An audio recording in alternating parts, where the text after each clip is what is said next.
Welcome to this next class. तो ये class में हम बेसिकली पढ़ेंगे एडवांस इंग्लिश के बारे में, मॉडर्न इंग्लिश जिसे हम रिच इंग्लिश भी कहते हैं। हम इस सीरीज में वो सीखेंगे। तो चलिए क्लास को शुरू करते हैं सबसे पहले वर्ड से। सो पहला वर्ड है स्टेपिंग स्टोन।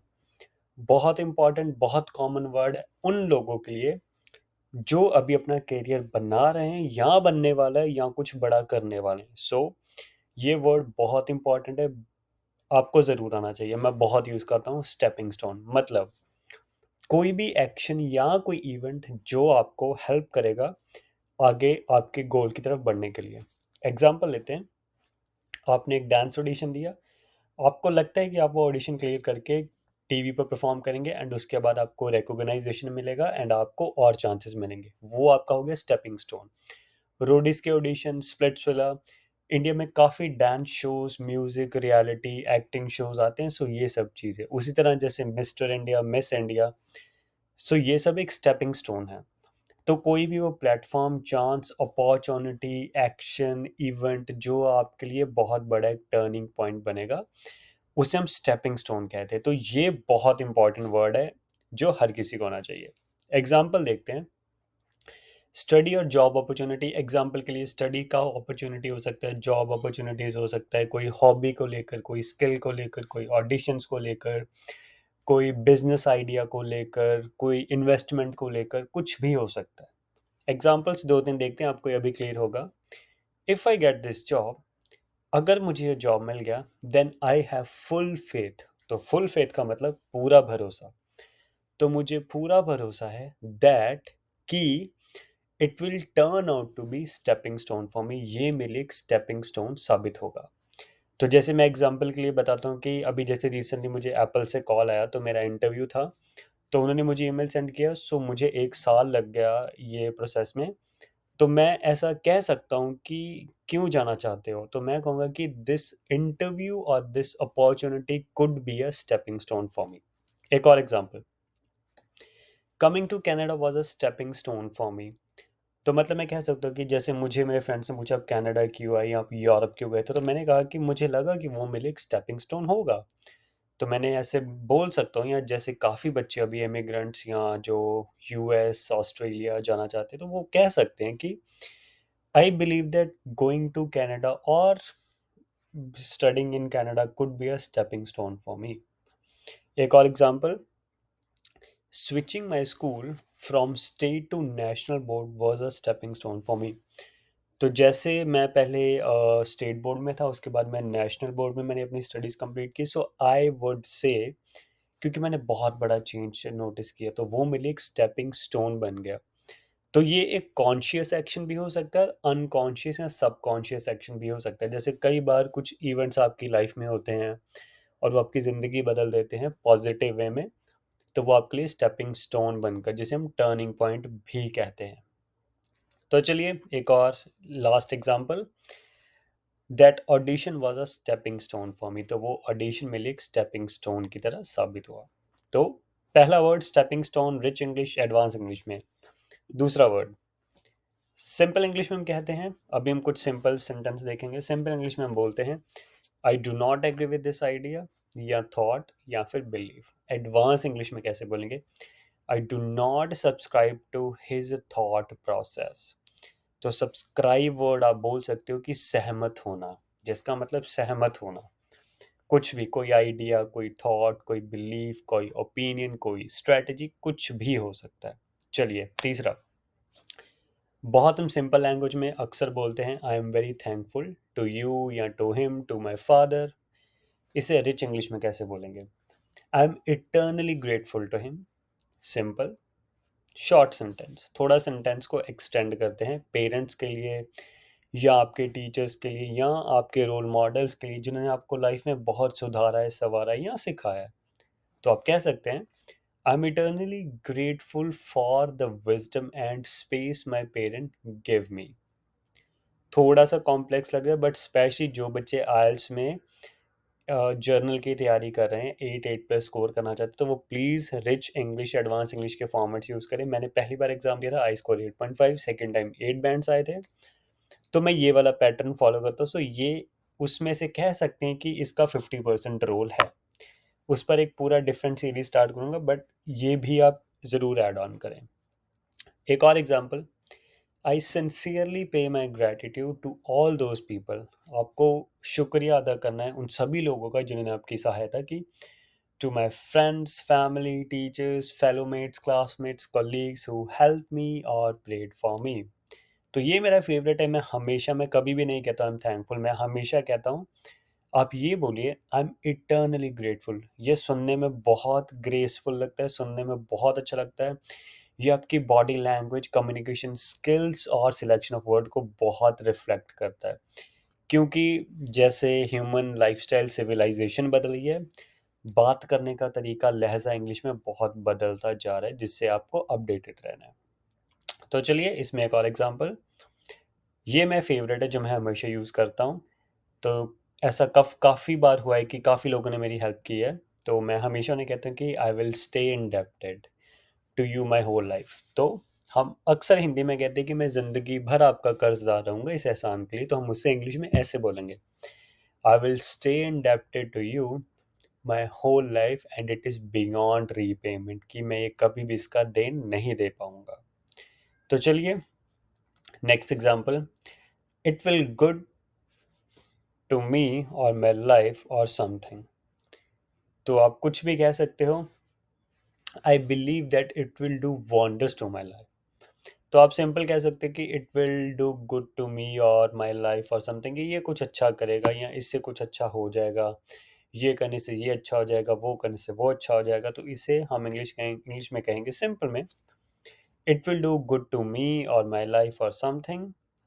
तो आप इसे एडवांस में कहेंगे, I believe that it will do wonders to my life या टू माई वर्क या to his life his work. तो हम वॉन्डर वर्ड यूज करेंगे, गुड वर्ड नहीं यूज करेंगे।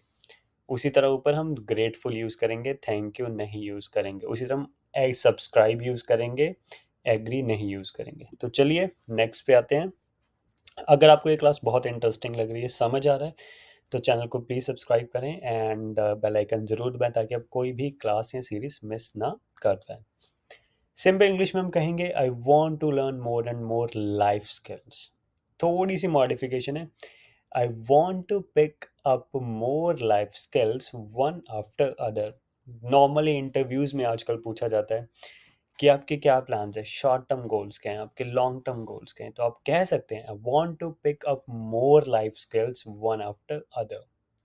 नेक्स्ट, हम अक्सर कहते हैं कि मैं एक बड़ी दुर्घटना से बच गया, मेरा एक्सीडेंट होते होते बच गया या मैं गिरते गिरते बच गया।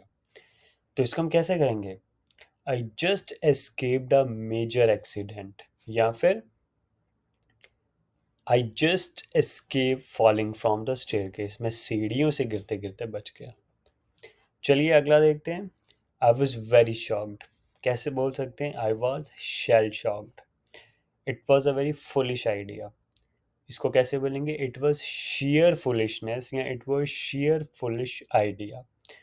तो जैसे हम कहते हैं कि हद बेवकूफ़ी है, उसे हम इंग्लिश में कहेंगे इट वॉज शेयर फुलिशनेस, या फिर it was very foolish idea. आप बोलेंगे it was sheer foolish idea. तो एक और इसका आगे समझते हैं कि I said it in a respectful way. तो हम अक्सर कहते हैं कि मैंने उन्हें बहुत प्यार से बात किया या बहुत अच्छी तरह से समझाया। तो आप कह सकते हैं I said in a respectful way.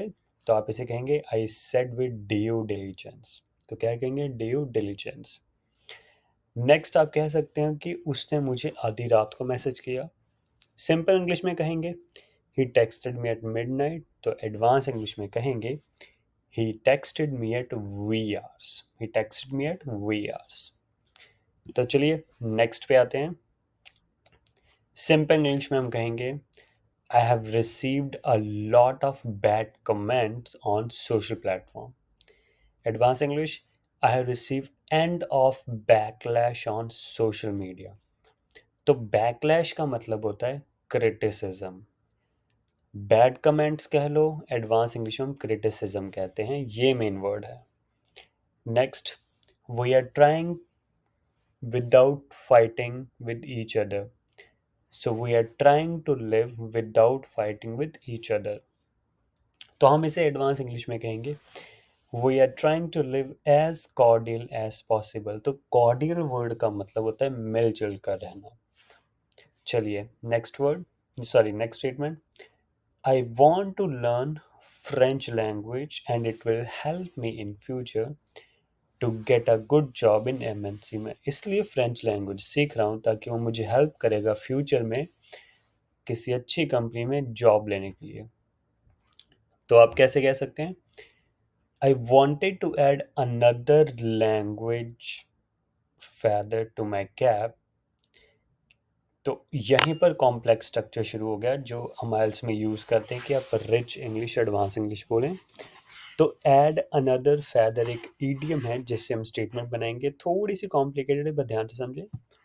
I wanted to add another language feather to my cap as it will elevate, elevate means बढ़ाएगा, it will elevate the worth of resume and portfolio in order to get a lucrative job in MNC। और आपने कहा क्योंकि ऐसा करने से मेरे resume का वर्थ, वर्थ मीन्स वैल्यू बढ़ेगा और मेरा पोर्टफोलियो अच्छा होगा जिससे मुझे लुक्रेटिव मीन्स अच्छी वेल पेड जॉब मिलेगी एमएनसी में। बात वही है, सिर्फ आपको सही या एडवांस वर्ड स्ट्रक्चर यूज करके करनी है क्योंकि आपकी कम्युनिकेशन बहुत इंपॉर्टेंट रोल प्ले करती है। मैंने ये पर्सनैलिटी डेवलपमेंट की क्लास में भी काफ़ी बार बताया कि बात वही है, क्वेश्चन वही है, इट डिपेंड्स कि आप उस बात का कैसे आंसर कर रहे हैं जो बहुत बड़ा इंप्रेशन डालता है। तो चलिए नेक्स्ट आते हैं। I want to talk about bad side of my life. बहुत अक्सर बात है तो हम इसे इंग्लिश में बोलेंगे डार्क साइड। तो टॉक अबाउट को हम एडवांस इंग्लिश में बोल देंगे ओपन अप और बैड साइड को बोल देंगे डार्क साइड। तो लाइन वही है, सिर्फ आपको सिर्फ वर्ड चेंजेस करने हैं। इसे आप अपनी टेक्सटिंग लैंग्वेज में जितना ज़्यादा हो सके यूज़ करेंगे तो आपको ये बहुत अच्छा लगेगा। Then the fight going between me and my friend. तो फाइट को सिर्फ फ्यूड कहते हैं, फ्यूड, दैट्स इट। तो चलिए नेक्स्ट में जाते हैं, लास्ट स्लाइड है, इसके बाद ये क्लास यहीं पर ख़त्म हो रही है बट फिनिश नहीं हो रही है। इसकी काफ़ी सीरीज़ मैंने शुरू की, ये लेसन 1 है, सारे लेसन्स देखिए, आपकी इंग्लिश बहुत अच्छे से अट्रैक्टिव हो जाएगी। बहुत आप लोग आपकी लैंग्वेज सुनने को तरसेंगे कि आप कैसे, आपने कहाँ से सीखा है। तो चलिए नेक्स्ट आते हैं। He talk about his mistakes और फेलियर। टॉक अबाउट मीन्स उसने बात की, तो इसे बोलेंगे break silence. He break silence about his last mistake और फेलियर। तो टॉक अबाउट को हमने चेंज किया ब्रेक साइलेंस में। उसी तरह he is not ready to break bread with me. तो इसका मतलब होता है कि वो मुझसे बात करने को भी तैयार नहीं है, तो हम इसे बोलेंगे not ready to break bread with me. Next is, हम उस अक्सर कहते हैं कि उसने मेरी इज्जत खराब कर दी, उसने मेरी इज्जत मिट्टी में रोल दी, उसने मेरी प्रतिष्ठा खराब कर दी।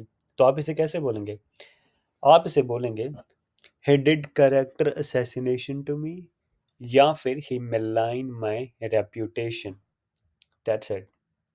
चलिए 19 देखते हैं। Let's talk about the upcoming plans, let's shed light.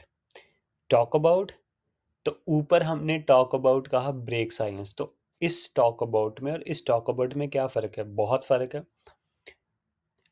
वो ब्रेक साइलेंस होता है जो आप किसी चीज़ को बोल नहीं रहे हैं, बता नहीं रहे हैं, बट आपने फाइनली डिसाइड किया कि अब आप अपनी ये गलती स्वीकार करेंगे या अब आप इस बारे में बोलेंगे।